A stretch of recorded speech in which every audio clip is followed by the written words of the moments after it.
Très chers amis, Shabbat Shalom Umvorach, ce Shabbat nous lisons la paracha de Balak et une paracha tellement importante qu'il n'y a pas une seule mitzvah dans cette paracha.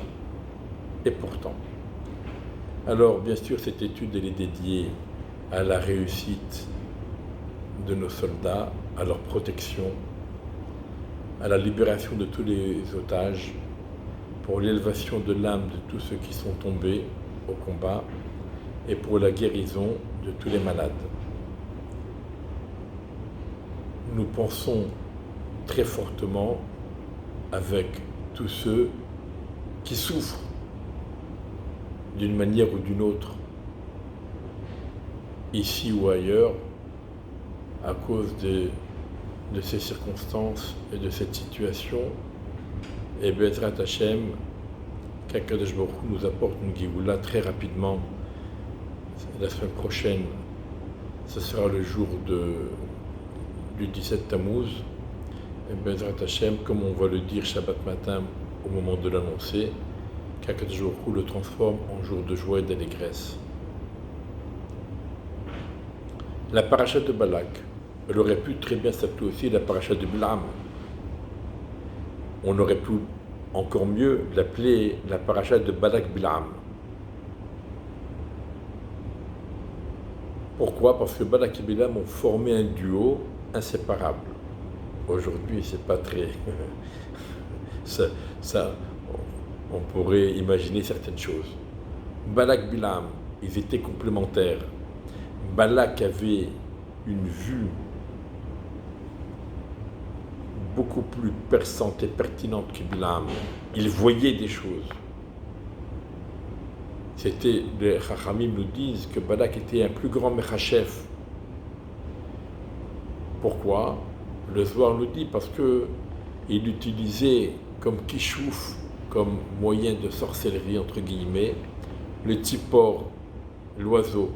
Et tel que ce fameux oiseau est décrit dans le Zohar et les commentateurs, eh bien ça nous fait tout à fait penser aux drones modernes d'aujourd'hui. Bon. Mais il n'avait pas le moyen d'action. Le moyen d'action, il était chez Bilam. C'était quoi le moyen d'action ? Eh bien Balak, il a tout de suite vu que la force des bénis Israël, ce qui les rendait invincibles, c'était la prière et l'étude de la Torah. Alors il a dit, eux, leur force est dans la bouche, il faut quelqu'un qui a une bouche très forte. C'est Bilam. J'essaye de garder des termes qui sont un peu audibles dans un Dvar Torah.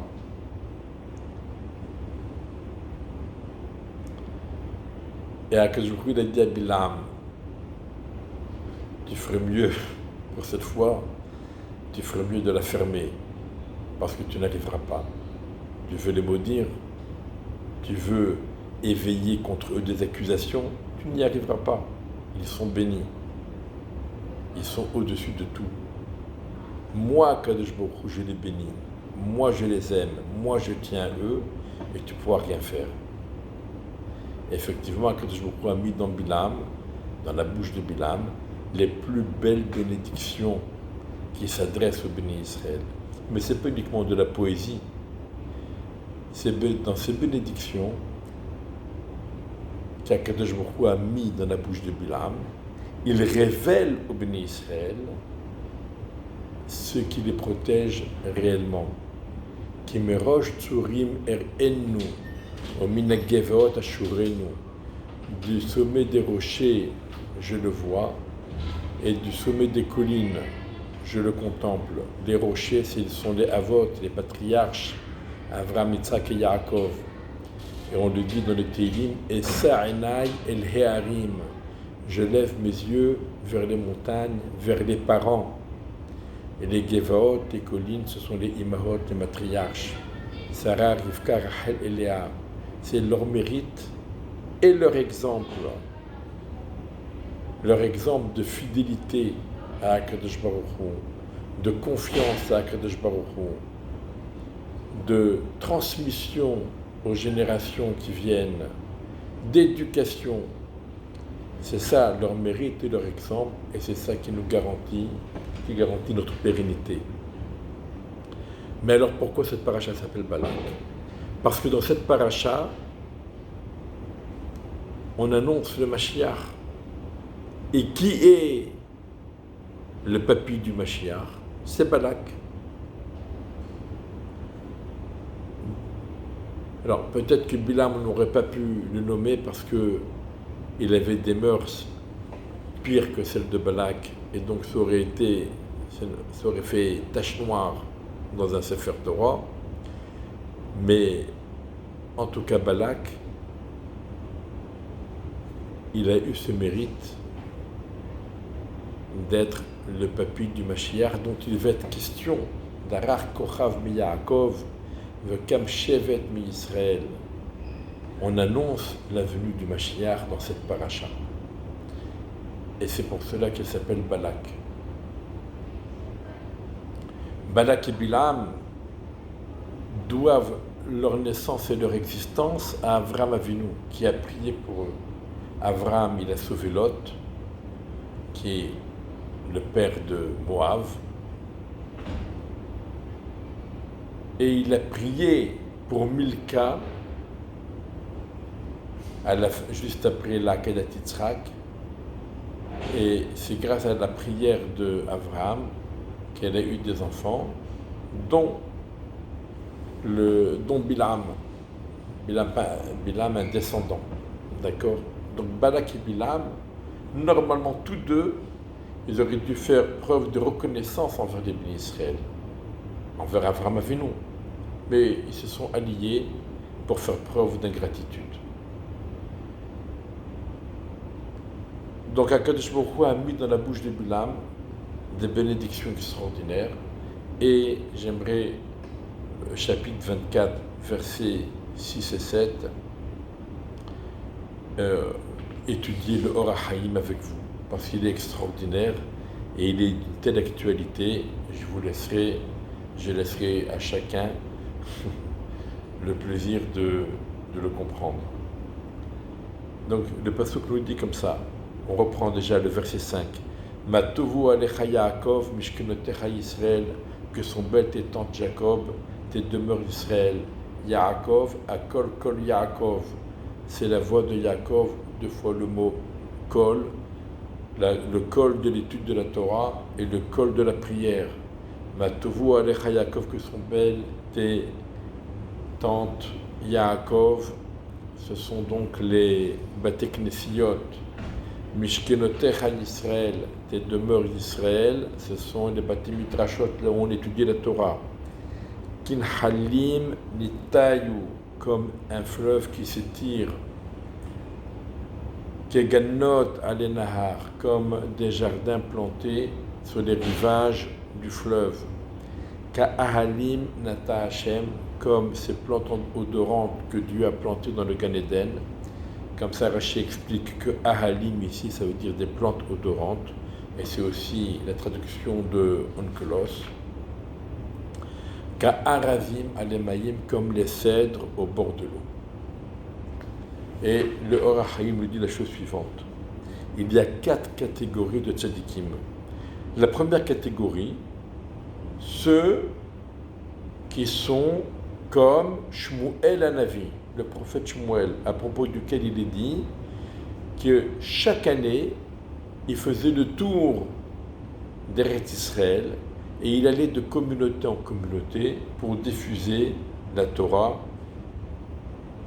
l'enseigner, la diffuser, la partager. La deuxième catégorie de tzadikim, ceux qui sont installés dans un Beth Midrash pour étudier la Torah et pour l'enseigner.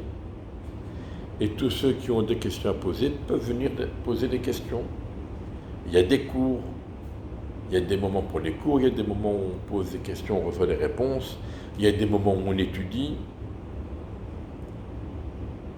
Alors, la différence entre les deux, c'est que Shmuel, il va vers l'autre, Alors que dans cette deuxième catégorie, c'est les autres qui viennent, ils sont très bien accueillis, mais c'est à eux de venir pour chercher le commentaire et la réponse. Ensuite, vous avez une troisième catégorie, ceux qui étudient la Torah pour eux-mêmes, c'est-à-dire ils ne cherchent pas à la diffuser, ils ne cherchent pas à l'enseigner à quiconque, ils cherchent à s'en imprégner au plus profond d'eux-mêmes, à l'intégrer, à l'assimiler en eux, jusqu'à ce que la Torah les transforme. Parce que c'est Barati Yetzerara, Barati lo Torah Tevalim. J'ai créé une créature mauvaise et j'ai créé la Torah qui la transforme et qui la rend en bonne, qui rend la créature bonne. La Torah transforme l'être.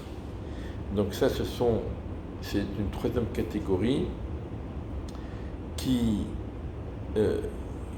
s'implique dans l'étude de la Torah, qui se plonge dans l'étude de la Torah, sans chercher à la diffuser.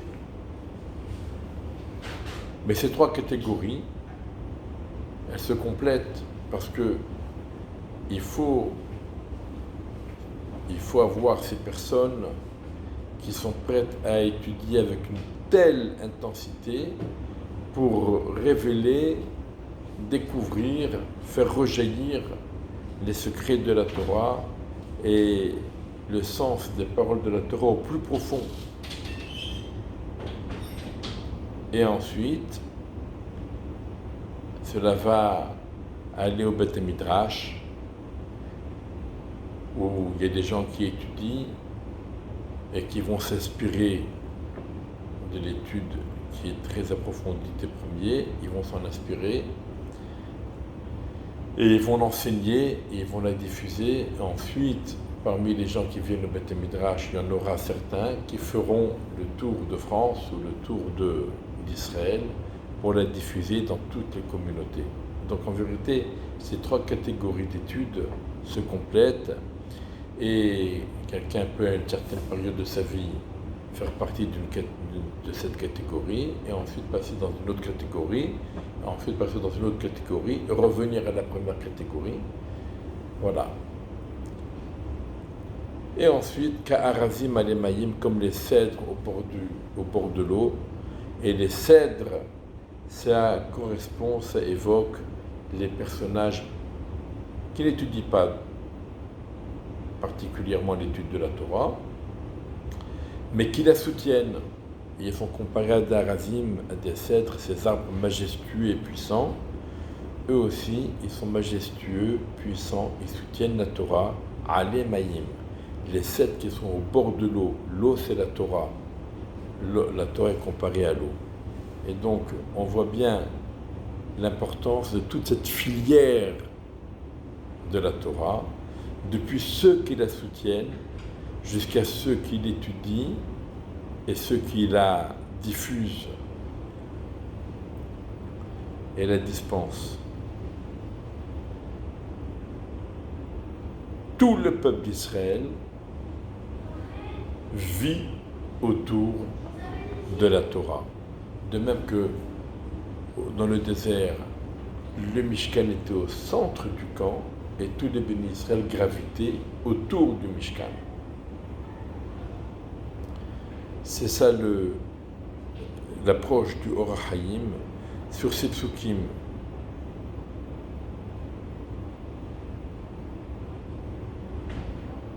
Qui sont donc d'une actualité aujourd'hui, lorsqu'on se sent attaqué de toutes parts, et surtout en Eretz Israël, où depuis 9 mois, et même plus que 9 mois, sévit une guerre atroce qui fait des victimes malheureusement quotidiennes. Et on se pose ces questions. Est-ce qu'on a le droit de rester au Beth Midrash étudier, ou est-ce qu'il faut partir et combattre l'ennemi? Et ce que l'on voit ici, et d'ailleurs on l'a étudié dans la Gemara Baba Batra il y a une dizaine de jours, pour ceux qui étudient la page quotidienne de Gemara, l'étude de la Torah, c'est ce qui garantit la sécurité des bénis Israël, du peuple d'Israël. L'étude de la Torah, le Beth Midrash et le Beth Knesset, la prière et l'étude de la Torah, ce n'est pas uniquement ce qui garantit le judaïsme, mais c'est aussi ce qui garantit la sécurité physique du peuple d'Israël. Et c'est pourquoi la Gemara dit, les Talmidei Chachamim ne cotisent pas aux impôts liés à la sécurité. Si on doit faire une levée d'impôts pour les infrastructures urbaines, oui, puisqu'elles en profitent autant que les autres. Mais si c'est pour la sécurité, les Talmidei Chachamim en sont dispensés parce qu'ils contribuent à la sécurité du peuple d'Israël par le mérite de leur prière et de l'étude de la Torah. Qu'Akadosh Baruch Hu entende toutes les prières de tous les bénis Israël et qu'il nous accorde la Géoula le plus rapidement possible, la libération des otages, le retour de tous les soldats au Beth Midrash Be'ezrat Hashem. Shabbat Shalom Uvorach, et que nous ayons que des bonnes nouvelles.